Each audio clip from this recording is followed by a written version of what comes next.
The night before Christmas. 'Twas the night before Christmas, when all through the house not a creature was stirring, not even a mouse. The stockings were hung by the chimney with care, in hopes that St. Nicholas soon would be there.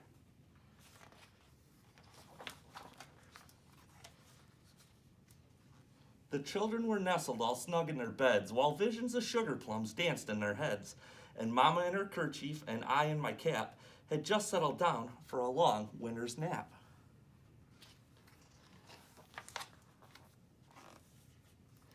When out on the lawn there arose such a clatter, I sprang from my bed to see what was the matter. Away to the window I flew like a flash, tore up the shutters and threw up the sash.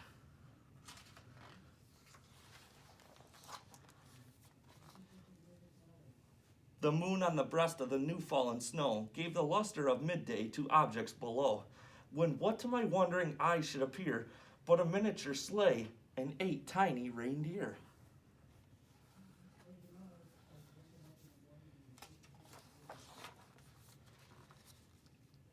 With a little old driver so lively and quick, I knew in a moment it must be Saint Nick. More rapid than eagles, his coursers they came, and he whistled and shouted and called them by name.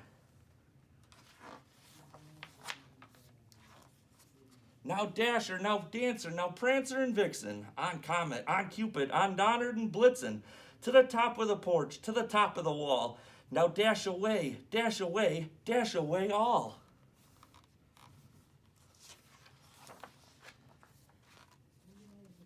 As dry leaves that before the wild hurricane fly, when they meet with an obstacle, mount to the sky.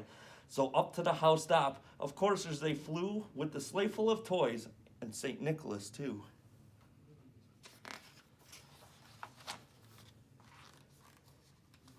And then in a twinkling I heard on the roof the prancing and pawing of each little hoof. As I drew in my head and was turning around, down the chimney St. Nicholas came with a bound.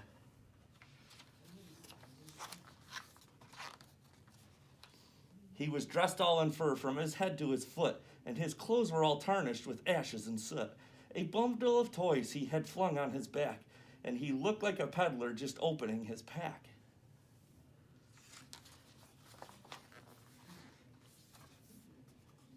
His eyes, how they twinkled, his dimples, how merry. His cheeks were like roses, his nose like a cherry.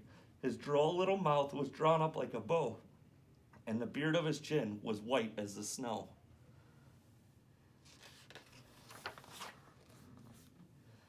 The stump of a pipe he held tight in his teeth, and the smoke it encircled his head like a wreath. He had a broad face and little round belly that shook when he laughed like a bowl full of jelly.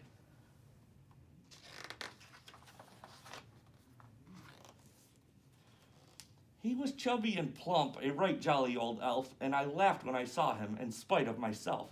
A wink of his eye and a twist of his head soon gave me to know I had nothing to dread.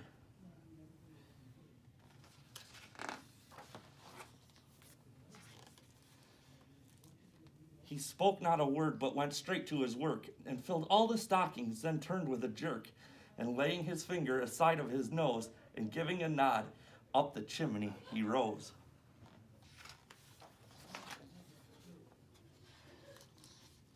He sprang to his sleigh, to his team gave a whistle, and away they all flew like down of a thistle. But I heard him explain, ere he drove out of sight. Merry Christmas to all, and to all a good night. Ho, ho, ho! Merry Christmas!